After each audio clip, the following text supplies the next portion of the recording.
All right, I want to talk about conical pendulums.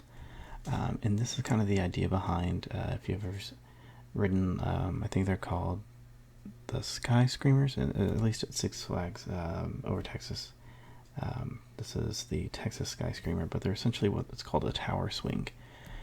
And if you imagine the tower and you're swinging around, 400 feet above the air or whatever, we can treat this as a pendulum that instead of swinging back and forth, this pendulum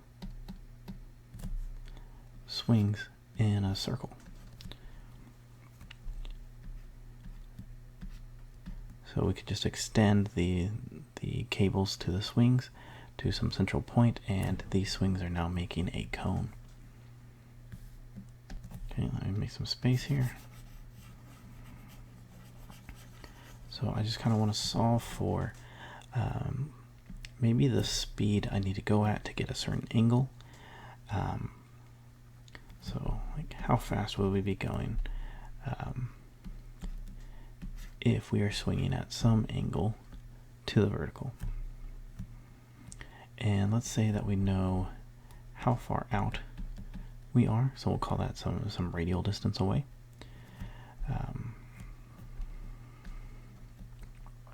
So let's figure out what our speed should be. The first thing we need to do, draw a free body diagram. We should always have our weight down.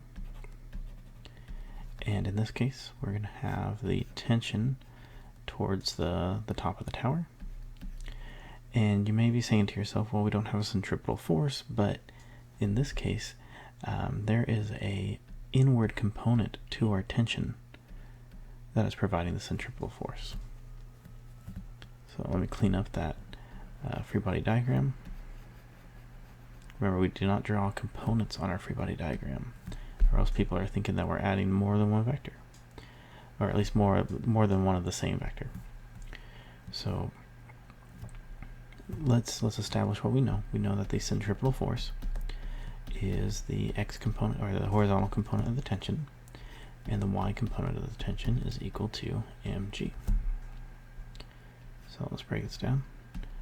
T, theta is up here.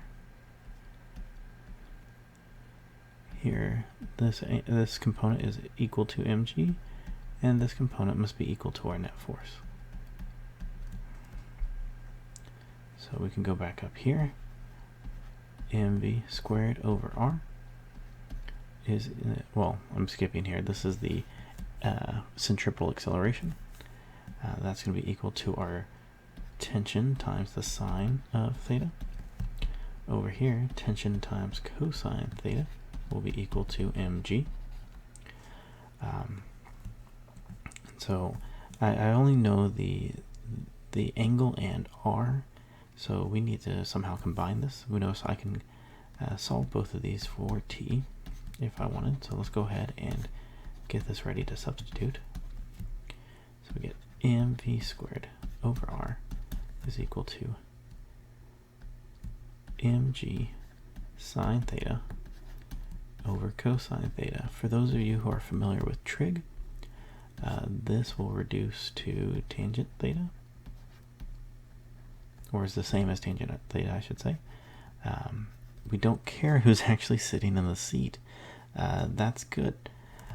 So that means we can make some simplifying assumptions when we're talking about safety. So we get v squared is equal to ger tan theta. So the speed we need to obtain a certain angle will be root ger tan theta. And that's kind of how we do conical pendulums. Next I'm going to show you how that relates to the bank curves you see on the highway.